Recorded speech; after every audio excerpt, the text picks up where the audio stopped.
నమస్తే గైస్. ప్రతి ఒక్కరి జీవితంలో పెళ్లి అనేది ఒక స్పెషల్ మూమెంట్. ఒక రకంగా చెప్పాలంటే పెళ్ళైన తర్వాత అబ్బాయి అయినా సరే అమ్మాయి అయినా సరే ఒక కొత్త జీవితంలోకి అడుగు పెట్టినట్టే. కానీ అలాంటి పెళ్లి గురించి ఇప్పుడు ఆలోచించడానికి గజగజ వణిగిపోతున్నారు. కారణం ఏంటి అంటే ప్రెజెంట్ జనరేషన్ లో జరుగుతున్న సిచ్యువేషన్సే దానికి కారణం. ఒకప్పుడు భర్తను చూసిన వెంటనే గౌరవంతో ఉండే భార్యలు కానీ ఇప్పుడు మాత్రం కిల్లి నవిలినంత ఈజీగా భర్తలను కిల్ చేస్తున్నారు. అలా అని అందరూ అలా ఉంటారని నేను అనట్లేదు, అలా ఉన్న వారి గురించే మాట్లాడుతున్నా. ఒకప్పుడు న్యూస్ లో కట్నం కోసం భార్యను వేధించిన భర్త, భార్య మీద అనుమానంతో భార్యను హత్య చేసిన భర్త, భార్యను హింసించి హత్య చేసిన భర్త, ఇలాంటి న్యూస్లు వింటూ మగాళ్ళు ఏంటో ఇంత క్రూరంగా ఉన్నారు, మార్పు మొదలవ్వాలి అనుకున్నట్టుగానే మార్పు మొదలైంది. కానీ మగాళ్ళలో కాదు, ఆడవాళ్ళల్లో. ఇంటికి దీపం ఇల్లాలు అని మనం ఎప్పుడో చదువుకున్నాం. కానీ అలాంటి ఇల్లాలే ఇప్పుడు భర్తల పాలిట కిల్లర్గా మారింది. ఒకటా రెండా?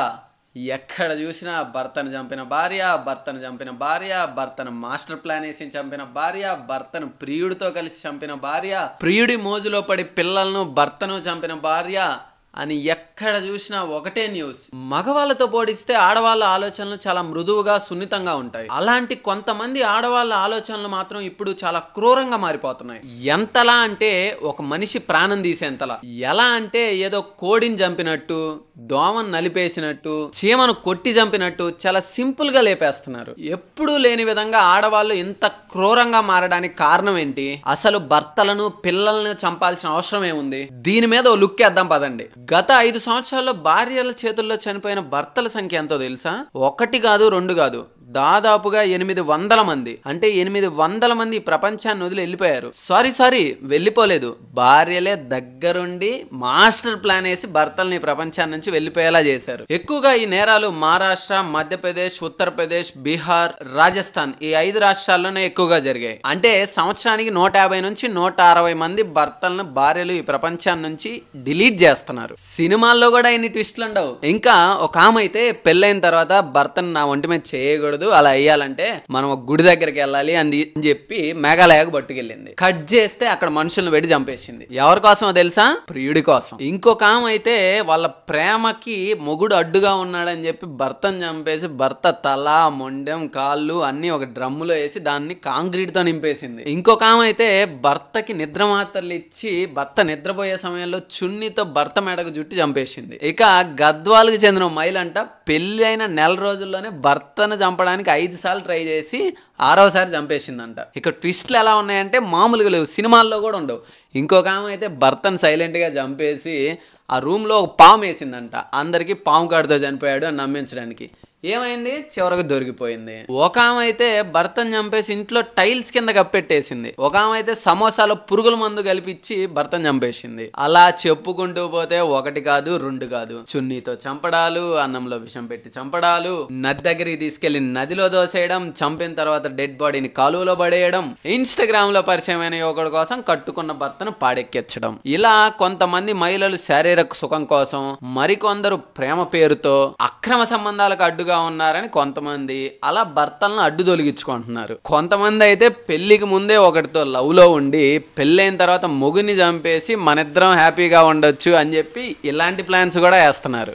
ఇంకొందరు అయితే గెట్ టుగెదర్ పార్టీలకని వెళ్ళి పాత ప్రియుడితో కలిసి మళ్ళీ ఇక్కడికి వచ్చి పిల్లల్ని బస్ స్టాండ్లలో వదిలేయడం, లేకపోతే పిల్లలను చంపేయడం, మొగుళ్ళని చంపేయడం, ఇలా మరీ ఘోరంగా తయారయ్యారు చాలా మంది. ఇలా ఆడవాళ్ళు చేయడానికి మెయిన్ కారణం అక్రమ సంబంధాలు. అక్రమ సంబంధాలకు మాత్రమే అడ్డుగా ఉన్నారని చాలా మంది వాళ్ళ భర్తలను తొలగిస్తున్నారు. ప్రశాంతంగా అక్రమ సంబంధాలు కొనసాగించవచ్చు, వాళ్ళ ప్రియుడితో ఎంజాయ్ చేయొచ్చు అనే ఆలోచనలతో సినిమా రేంజ్ లో మాస్టర్ ప్లాన్ వేసి మరీ భర్తలను చంపేస్తున్నారు. తరువాత సింపుల్ గా పోలీసులో దొరికిపోతున్నారు. ఇటేమో ఒక మగాడి జీవితం నాశనం చేశారు, అటేమో వాళ్ళ జీవితాలను వాళ్ళే నాశనం చేసుకుంటున్నారు. మొగుడితో కాపురం చేయడం ఇష్టం లేకపోతే సింపుల్ గా వాళ్ళకి చెప్పేసి వెళ్ళిపోతే సరిపోయింది. కానీ వాళ్ళు ఇలాంటి డెసిషన్స్ తీసుకోవట్లేదు. రక్తపాతం సృష్టించాల్సిందే, భర్తల్ని ఈ ప్రపంచంలోంచి పంపించాల్సిందే అనే మైండ్ సెట్ తో ఫిక్స్ అయిపోయారు. మనం ఇప్పుడు ఒక మగాని చంపేస్తున్నాం, పొరపాటున కనుక దొరికితే మన జీవితం నాశనం అయినట్లే కదా అని ఏ ఆడవాళ్ళు ఆలోచించట్లేదు.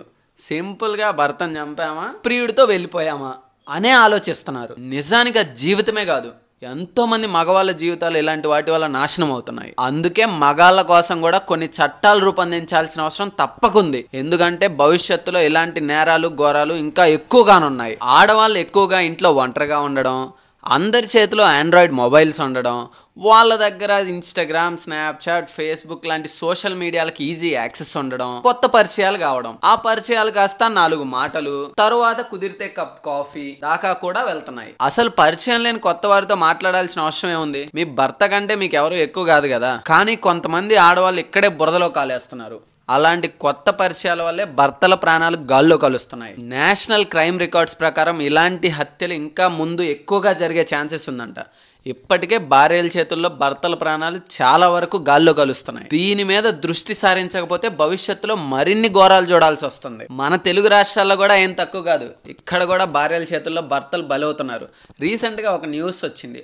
ఆల్మోస్ట్ ఒక 1 month 2 months బ్యాక్ అనుకుంటా. హైదరాబాద్లో ఒక ఆమె యూట్యూబ్లో సెర్చ్ చేసిందంట భర్తను ఎలా చంపాలి అని చెప్పేసి. దానికి వచ్చిన ఐడియా ఏంటంటే చెవులో పురుగుల మందు పోస్తే చనిపోతాడని వచ్చిందంట. భర్త నిద్రపోయే టైంలో చూసి భర్త చెవులో పురుగుల మందు పోసి చంపేసిందంట.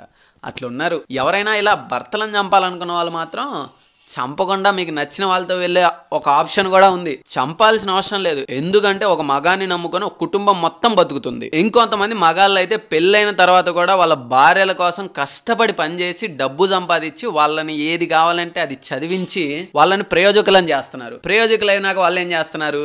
కష్టపడి పనిచేసిన మొగుడిని వదిలేసి ప్రియుడితో వెళ్ళిపోతున్నారు. ఇక్కడ కూడా మానసికంగా ఒక మగాడు చనిపోతున్నాడు. ఇంకొంతమంది ఆడవాళ్ళు అయితే భర్తల మీద తప్పుడు కేసులు పెట్టి మానసికంగా, శారీరకంగా హింసించి ఒక మగాడి జీవితమే నాశనం అయ్యేలా అధిక మొత్తంలో భరణం కింద డబ్బులు లాగాలి అని చెప్పేసి మరీ క్రూరంగా ఆలోచిస్తున్నారు. అది తట్టుకోలేక మగాళ్ళు ఆత్మహత్యలు చేసుకొని కూడా చనిపోతున్నారు. నిజానికి అది ఆత్మహత్య కాదు, భార్యల చేతుల్లో జరిగిన హత్య. ఇంతటితో ఇది మాత్రం ఆగదు.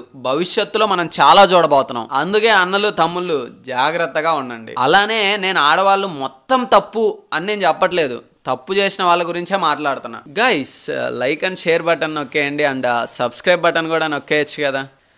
Thank you.